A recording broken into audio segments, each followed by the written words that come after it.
for me to be able to present this piece of my research to you today. I want to thank Daniel and Mason for their work in organizing this conference and facilitating me being here. I want to thank Professor Haybeck for making the time to Skype in this morning, the invitation to accompany her to this conference, and for the feedback that she's given me in developing this paper. And thanks in advance to Professor Mansour for reading this paper and giving me feedback on it and serving on my dissertation committee. This is what I would call a pretty ugly draft of what I hope to include in my dissertation. And so let me start by stating what many accept as conventional wisdom about urban warfare. It's a great equalizer. Many scholars, many military leaders have attested to this conventional wisdom. The roots of this notion run deep in U.S. Army doctrine. In 1972, the Army's field manual for urban warfare stated, and I'll quote, "An untrained, determined force can be extremely effective in defense of a built-up area." That idea was echoed about 20 years later by a U.S. Army officer who was advocating that the Army increase its emphasis on urban warfare doctrine, training, and equipment. He wrote, and I'll quote again, "The low-intensity urban environment reduces the significant Army advantage in combat power to equal those it would fight." In 2000, a RAND analyst writing for the Army asserted, again quoting, "Urban combat is justifiably seen as an equalizer. The superior combat power of U.S. armed forces is in many ways effectively neutralized on city streets." And that same year, the commandant of the U.S. Army War College wrote, again quoting, "Defensive urban warfare is a great equalizer for an under-modernized force." The most often cited historical examples for these assessments are Stalingrad, Manila, Hue, Mogadishu, and Grozny. Despite these historical references, I believe it's worth asking, is urban combat a great equalizer? The U.S. experience in Fallujah in November of 2004 provides an opportunity to assess whether this proposition is a universal one or perhaps a qualified description of urban combat. I believe the answer to this question matters for those who are charged with developing and employing armed forces. The world's increasing urbanization and waning state sovereignty create opportunities and incentives for irregular forces to challenge states' control of cities, making it prudent to anticipate future urban combat. If such anticipated urban combat is truly a great equalizer, then militaries should perfect approaches that avoid and isolate cities or learn how to draw insurgents out of the cities. But if urban combat is not a great equalizer, if it does not neutralize technological advantages, then regular forces can and should implement the organizational and doctrinal changes that are necessary to exploit their advantages in robotics, surveillance, precision firepower, so that they can defeat irregular forces in cities. So in this paper, I seek to determine to what extent and how urban combat degraded the technological capabilities of U.S. forces so as to equalize their military capability with that of the insurgents in Fallujah in November 2004. My hypothesis is that urban combat did not substantially degrade the technological capabilities of U.S. forces. Rather, the outcome of the battle is best explained by fundamentals of warfare that apply across all types of terrain.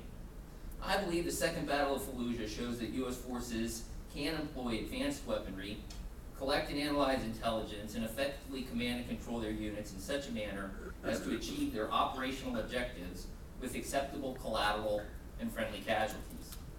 To test this hypothesis, I examined 4 independent or explanatory variables. First, the U.S. forces preparation. That includes their doctrine, training, and operational approach. Second, their employment of firepower. Third, their intelligence collection and analysis.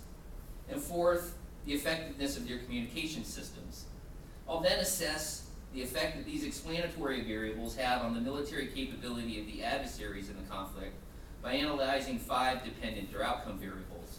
The first 2 are each side's ability to achieve their objectives. The third and fourth are the casualties that are incurred by each side.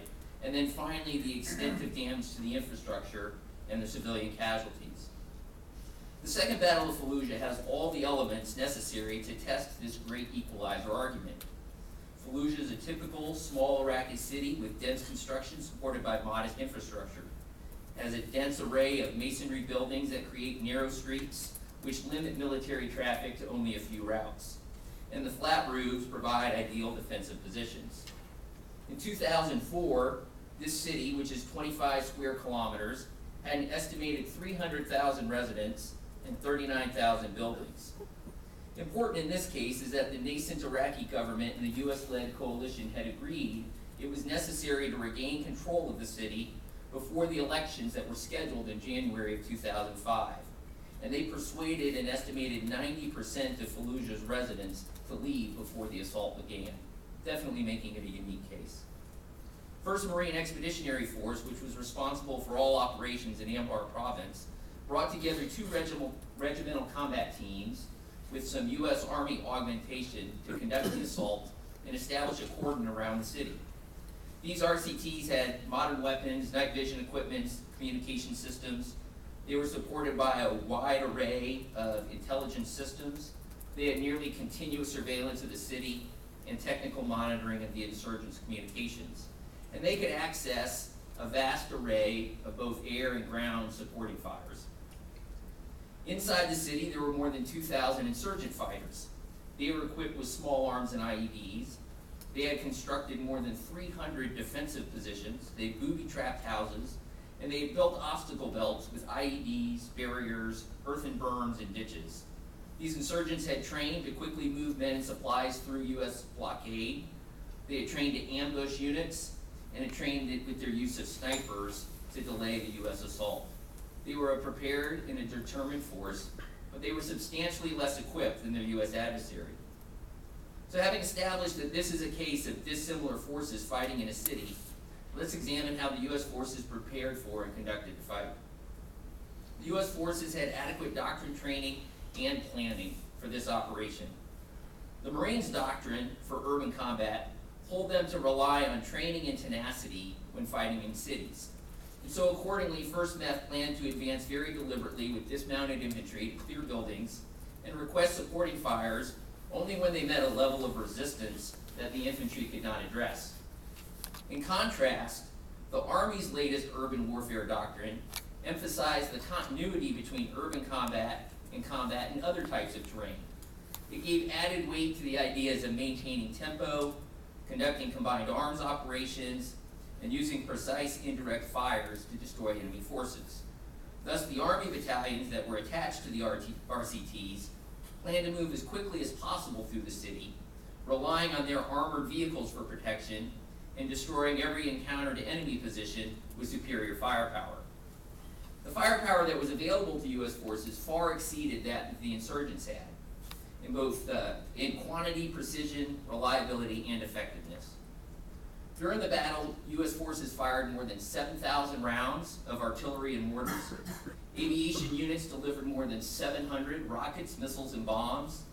And the fighter jets supporting the infantry had forward-looking infrared targeting pods with digital downlink capability that ensured munitions hit their intended targets and that commanders could assess the targets both before and after the engagement. Armed Predators supported with Hellfire missiles and AC-130 Spectre gunships with multiple cannons and an incredible loitering capability were particularly effective in destroying enemy positions. Occasionally during the fight, U.S. units would encounter fortified defensive positions. I already mentioned how the insurgents had prepared over 300 of them. And the insurgents were determined that they would hold these positions, often resulting in significant small arms engagements. If these firefights lasted for more than a few minutes, the U.S. infantry units would call for more firepower from supporting M2 Bradley infantry fighting vehicles or M1 Abrams tanks, and they would gradually echelon progressively more firepower from AT-4s, tow missiles, and eventually tank main gun rounds. On the first day of the attack, many of these engagements lasted 3 hours. But over time, the soldiers and the Marines improved their responsiveness while the insurgents' willingness to resist eroded. Thus, these engagements became shorter throughout the battle. Such engagements would stop the progress of the tactical unit involved for a period, but the battle as a whole was characterized by a steady advance of U.S. forces towards their predetermined objectives. Despite these incidents of what likely seemed like equalized combat for the individual participants, there was no position in the city that insurgents were able to hold indefinitely. At no time did the urban environment prevent U.S. forces from using their available firepower to achieve objectives. As typical of most insurgents and guerrillas, those in Fallujah had no access to artillery or aerial delivered munitions. They used mortars and rockets, and these harassed U.S. forces on their bases outside the city, but they caused few casualties and had no meaningful impact on the conduct of the battle. So for intelligence, U.S. forces had sophisticated intelligence collection platforms and analysis that the insurgents simply couldn't match. The insurgents relied on a network of human agents to get their intelligence, but that essentially disappeared as the civilians left the city. Despite not having access to the city for months prior to the assault, the U.S. intelligence collection and analysis was uninterrupted, with information coming from special forces, human agents, UAVs, and satellites, all of which contributed to the U.S. forces' understanding of the insurgents' capabilities and intentions. For communication systems, the U.S. systems were effective despite the dense construction in Fallujah that forced U.S. forces to fight dispersely. This decentralization that occurs in urban terrain heightens the risk of units being isolated or disoriented, and thus it increases their vulnerability to insurgents who are accustomed to operating independently and fighting with hit-and-run tactics. It also increases the risk of fratricide. Yet even during the most complex portion of the operation, advancing U.S. units effectively monitored the location of their flanking units, and they responded with appropriate adjustments to fill seams and gaps. If one communication system was not working, then commanders had secondary and tertiary systems that they could rely on to effectively control units and maintain a coordinated yet decentralized assault. Some Marines reported that their squad-level radios were insufficient for maintaining reliable communications within the buildings. Yet their tactic of backing out of significant insurgent concentrations and relying on firepower mitigated the cost of that squad-level hindrance. There's relatively few reports of fratricide between ground maneuver units in Fallujah, and no reports of fratricide between supporting fires from artillery or aircraft and the ground units, indicating that commanders were able to adequately control despite the dense urban terrain. So in summary, U.S. forces employ their firepower, their intelligence assets, and their communication systems, all technologically sophisticated systems, as designed. So let's assess the outcome. After approximately 6 weeks of fighting, U.S. forces had reestablished control of the city and began a gradual return of the residents and the rebuilding of the damaged infrastructure in preparation for the elections in January of 2005, which was the purpose for the operation. Despite the warnings about casualties in urban combat, the losses in the Second Battle of Fallujah for the United States were 54 Marines and soldiers, less than 1% of the force, and 425 wounded, about 4% of the force. In contrast, the U.S. forces estimated that they killed up to 2,000 insurgents in the city. The insurgents failed in their efforts to impose sufficiently high costs that would persuade the Americans to cease the attack and allow them to hold the city. First, MEF assessed that their operations in Fallujah had caused 25 civilians to be injured and no civilians killed. But they had damaged the city's infrastructure extensively, with 20 buildings being completely destroyed and more than 60% of the buildings sustaining significant damage. But the MNCI commanding general assessed that none of this damage crossed what he called his information operations threshold, meaning that he believed that he had achieved a victory within acceptable costs. However, the U.S.-led coalition was not able to convert this tactical success in the Second Battle of Fallujah into a strategic one. Although the insurgents had lost Fallujah, many, to including its most influential leaders, escaped from the city and continued their attacks elsewhere.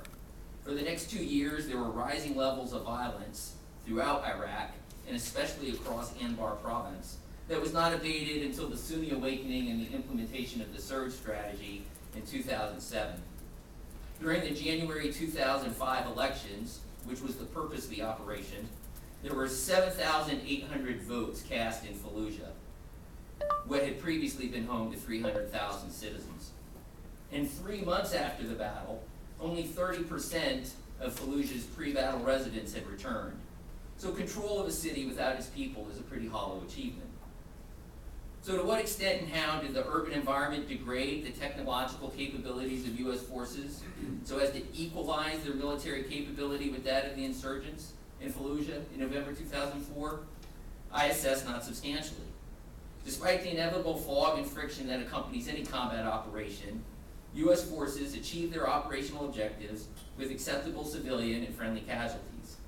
Even with the extensive fortification of the urban terrain, the insurgents in Fallujah were unable to thwart the U.S. assault.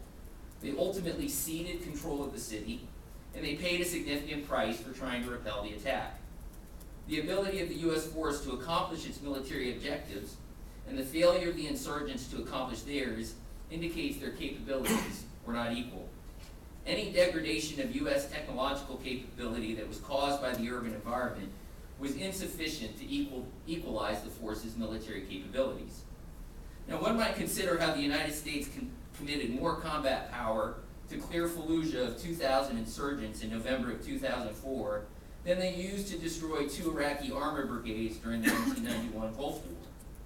The Second Battle of Fallujah lasted 2 weeks, while the Battle of 73 Easting ended in a decisive rout in about 6 hours. 2,000 lightly armed insurgents in Fallujah forced a greater commitment of U.S. combat power and caused more U.S. casualties than they could have if they had established a defensive position in the desert as the Republican Guard did in 1991. Many U.S. squads and platoons that were fighting in Fallujah experienced moments and occasionally hours of equalized combat, in which they relied on their tenacity, their superior training, and occasionally luck for a successful outcome.